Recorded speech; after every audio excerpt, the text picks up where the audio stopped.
You ready to hear this sweet ass theme music I made, AJ? Yeah, All right, this is what. Zach Bryan. No. All right, here we go.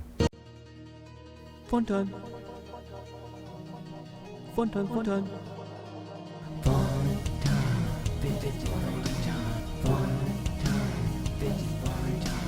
You are tuned in to a fancy fun. Fun time. Fancy fun. Fun time. You are tuned in to a fancy fun time. Welcome, ladies and gentlemen, to Super Fancy Fun Time, a pro wrestling related podcast. That's Super Yeah. Fancy Fun Time for sure. Well, What funny. what a theme, right? You like it? I wasn't sure what was going on at first because it was doing that thing where it was really loud for me, but then it started to get normal, and then I was like, oh, he's saying like super fancy, like the old WWE games kind of. That's the theme. We're back. But what Super Fancy Fun Time will be, me and AJ wanted to get back into discussing wrestling, but much more so we wanted to get back into playing the wrestling video games, and we've been playing 2K22 a lot, but we wanted to generate content for it, do the old universe mode thing, but we also wanted to talk wrestling. Me and AJ have been watching more. We haven't been watching enough AEW to bring back the old AEP, All Elite podcast, because we don't watch Fake weekly. We're fake fans. I watch Dark weekly, actually. I thought You about do. this, AJ. If anyone listened to the old podcast, they would know that we tried to push Phil into watching Dark every week. And ironically, it turns out that I am the guy watching Dark every week as I do coverage for 4-1 Mania. Check that out every Tuesday. We don't watch just one company is the point. We've been watching a lot of everything, so we want to cover a little bit of everything.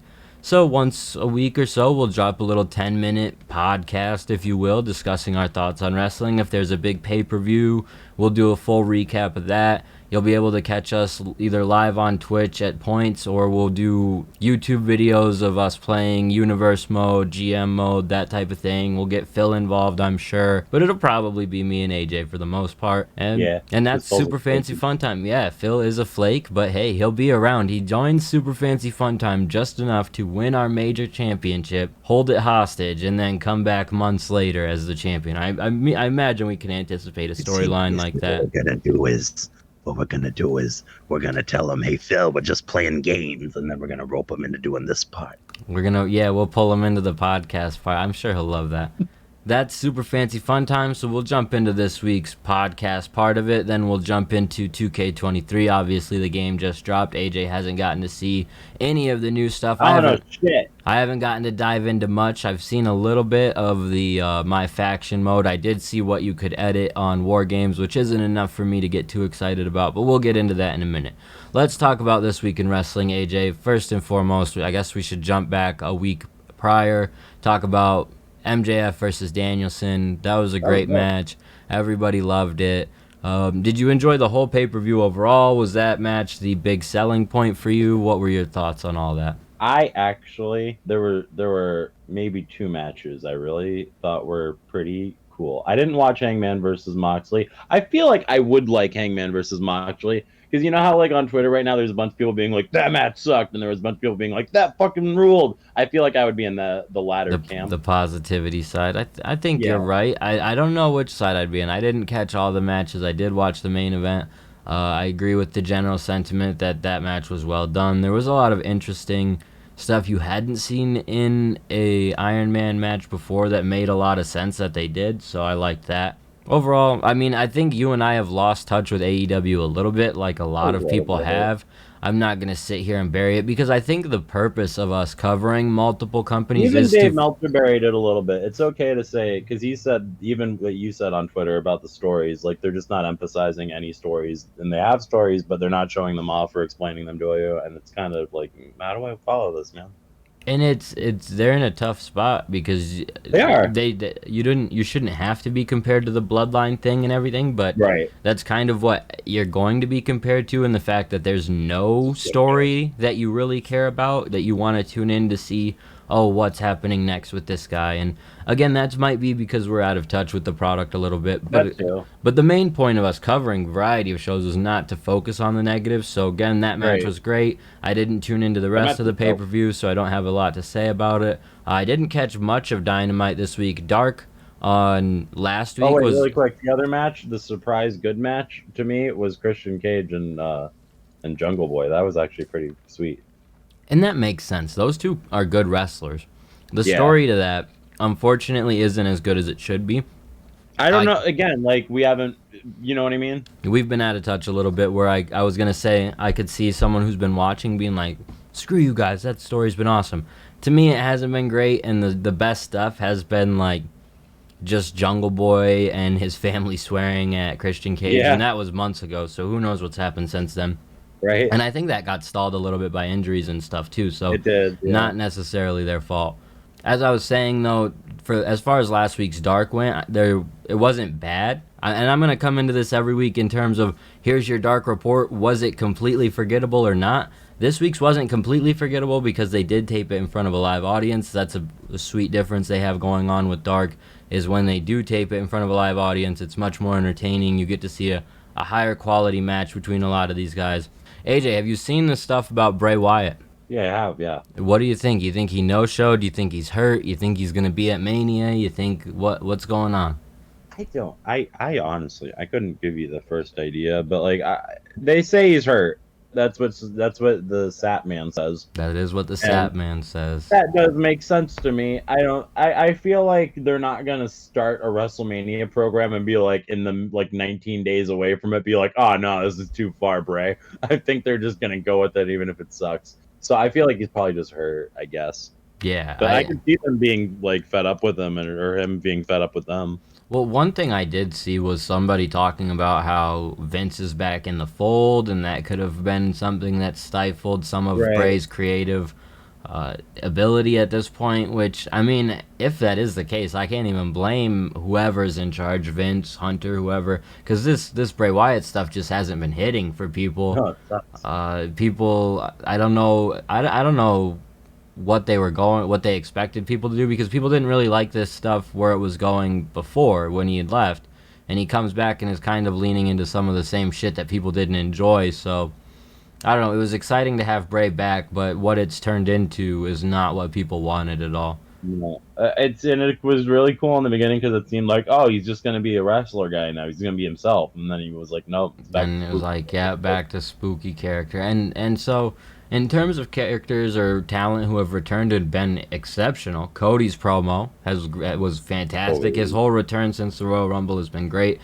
but the promo on Raw last night specifically was really, really great. I'm so excited to see what's next for him. A lot of people just pointing out the fact he is the perfect guy to be a top babyface for WWE, and it's just crazy to see that this has happened. I mean, shit, the last time we were podcasting, he had to have still been in AEW, so. For sure. So it's insane. It's really insane. Not only has it been dope as hell, like even last night, he cut a killer promo, bro. It was awesome. Every promo he does is a home run. I know, like, some people don't agree with that, but, like, at least for the WWE audience, it's a home run. There's no argument there. I'm sorry. He's like, and it, again, maybe a strange comparison, but he's like the perfect guy to fit that Cena role right now as a great media guy, great role model for the kids. And so that will eventually potentially become, like, corny and rub people the wrong way, as it kind of maybe already has. It definitely did in AEW.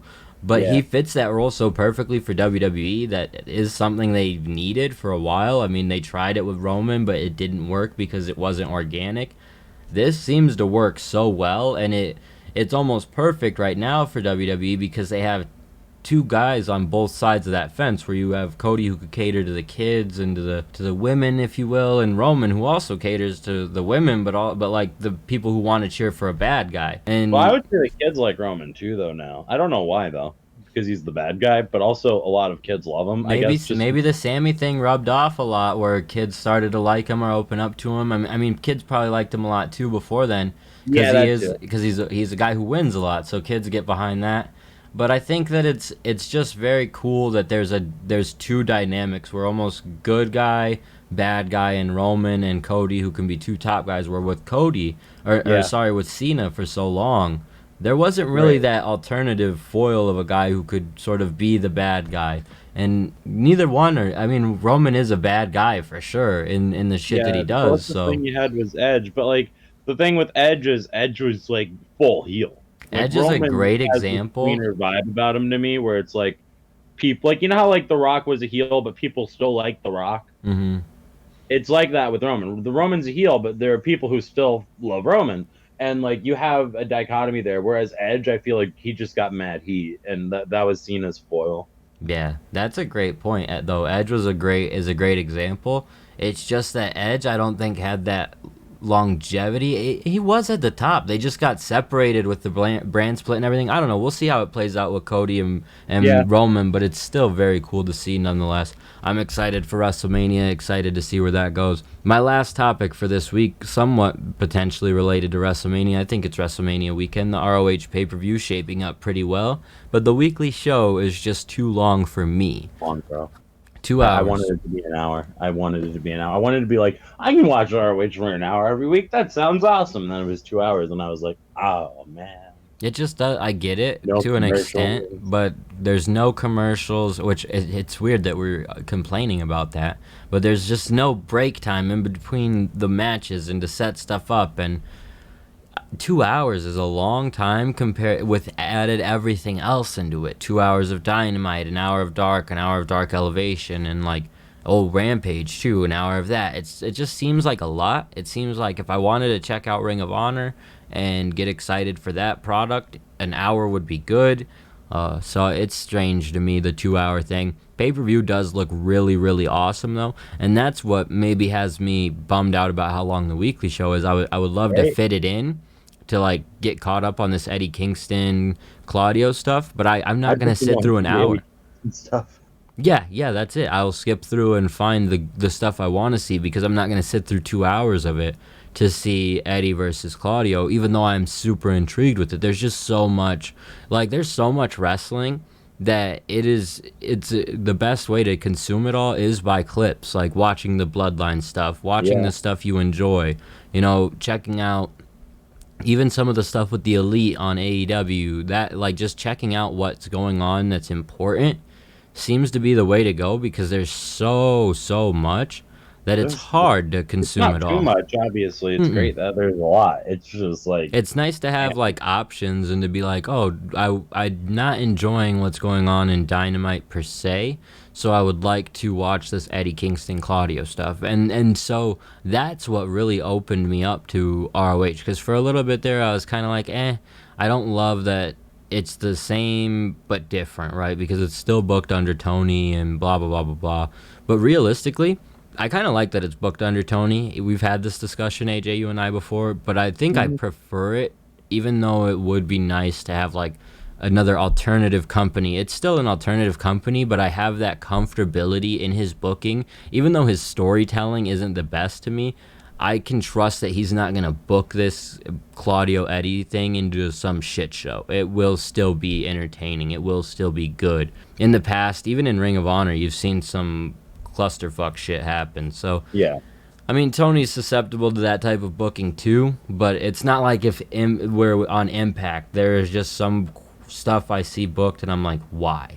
So I don't have to worry about that with Ring of Honor. Right. So Tony Khan's good, especially with the main segments. Though, right? There's going to be another show. Oh God, we could talk about that briefly. Another show. If it's Ring of Honor, cool. Especially if it's Ring of Honor at an hour. Maybe it's commercial. Yes, a commercial-filled Ring of Honor, and maybe they showed something with the Honor Club where Turner is like, yeah, maybe not for TNT or TBS, but hey, if you want to throw it on True TV at 11 o'clock at night or whatever. And to be honest with you, I don't hate the whole a show getting the old ECW time slot, maybe not 3 a.m., but a late show that you could still consume, because really New Japan has that 3 a.m. slot locked down. Give me Wrestling Society X or give me Or maybe even like a Saturday morning show. I mean, I know that. WWE did that, and it was dope, but you have to make it like totally for kids. Is the thing. Yeah, I agree. Time slot. No, I Yeah. mean you have to legally. Oh, okay. I got you there. I feel what you're saying there. That wraps up this week in wrestling. AJ, let's jump into WWE 2K23.